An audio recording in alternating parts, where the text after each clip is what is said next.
నొక్కదొద్దు అని ఆపారనుకో, ఇప్పుడు మనకి ఒక కళ్ళు కనబడతా, మనం పని చేయగలుగుతామా సరిగ్గా? చేతులు మళ్ళీ చెవులు వినబడతా, ఏదో ఒకటి లోపం అవుతుందా మన దినచర్యలో? అలాగే మనం తీసుకునే ఫుడ్లో ఏది వద్దన్నా ఆ లోపం అనేది మనలో ఉండిపోదు. ఆ లోపం మనలో ఉండిపోతే ఏమవుతుంది? మన పనితీరు సరిగ్గా చేయగలుగుతామా? అన్ని అవయవాలు సక్రంగా పనిచేస్తే మనం చక్కగా పనిచేస్తాం. కళ్ళు కనపడకుండా ఏదైనా రాయాలన్నా లేకపోతే ఏదైనా చేయాలన్నా చేయగలుగుతామా?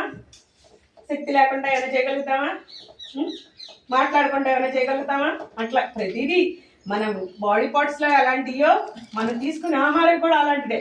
మన బాడీ పార్ట్స్ పనిచేయకపోతే మనం పనితీరులో ఎలా వెనకబడతామో, పోషక విలువలు కనుక సరైన పోషక విలువలు కనుక మనం తీసుకోలేకపోతే మన పనితీరులో కూడా డెవలప్మెంట్ కూడా తగ్గిపోద్ది. అవునా? అలాగే మనం చేసే అవయవం లోపల ఉన్న, నేను చెప్పాను కదా, రక్షణనిచ్చేయి, పెరుగుదలనిచ్చేయి, ఇంకోటి ఏం చెప్పాను?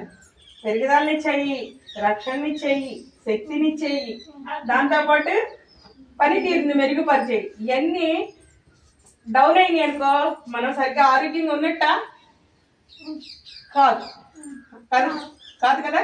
అందుకని మనం తీసుకునే ఆహారాలు మనం సరైన బ్యాలెన్స్ డైట్ తీసుకుంటున్నామా లేదు? దీంట్లో ఇప్పుడు అన్ని రకాల కూరగాయల్లో అన్ని రకాల ఖనిజ లవణాలు ఉన్నాయి, అన్ని రకాల ఫ్రూట్స్లో అన్ని రకాల ఖనిజ లవణాలు, విటమిన్స్ ఉన్నాయి. ఇప్పుడు క్యారెట్ ఉంది, క్యారెట్లో ఏముంటుంది? విటమిన్ ఏ ఉంటుంది. క్యారెట్లో ఏముంటుంది? Vitamin A. ఇంకేమండి, ఆకుకూరలో కూడా విటమిన్ ఏ ఉంటుంది, బొప్పాయిలో ఉంటుంది, పండు గుమ్మడిలో ఉంటుంది. విటమిన్ ఏ లోపం వస్తే రేచికిటి మసక రాను బ్లైండ్ అయిపోతాయి, కళ్ళు నీరు గారిపోవడం, కంటి నరాల్లో శక్తి తగ్గిపోయి కళ్ళు నీరు గారిపోయి కళ్ళు తేజవంతంగా ఇంకా సైడ్ పెరిగిపోయి ఇంకా కళ్ళు